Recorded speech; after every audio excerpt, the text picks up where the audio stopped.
England వాళ్ళు English మాట్లాడతారు కదా, స్వీడన్ వాళ్ళు ఉన్నారు, వాళ్ళు స్వీడిష్ వాళ్ళు ఆ భాష మాట్లాడతారు వాళ్ళు కదా. అంటే దాన్ని బట్టి వీళ్ళు ఈ దేశం వాళ్ళు అని మనము గుర్తెరుగుతూ అంటాం కదా. సేమ్ అదేవిధంగా మనకు ఒక భాష ఉన్నది. ఈ భాష నీవు మాట్లాడినప్పుడు గొప్ప కాలు జరుగుతూ ఉంటాయి. దేవుని రాజ్యం గురించి నెక్స్ట్ వీక్ వివరిస్తాం. దేవుని రాజ్యంలో మనం ఈ భాష మాత్రమే మాట్లాడాలి. మన దగ్గరికి వచ్చి వేరే వారు వచ్చి మరాఠీ అయినా కానీ,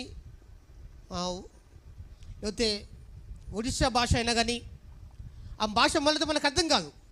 సేమ్ అదేవిధంగా దేవుని రాజ్యంలో నీవు దేవుని కార్యాలు చూడాలి అంటే దేవుని ప్రకారమైన భాష మాట్లాడాలి. ఆ దేవుని ప్రకారమైన భాష ఏంటిదంటే విశ్వాసమైన భాష. ఆమేన్.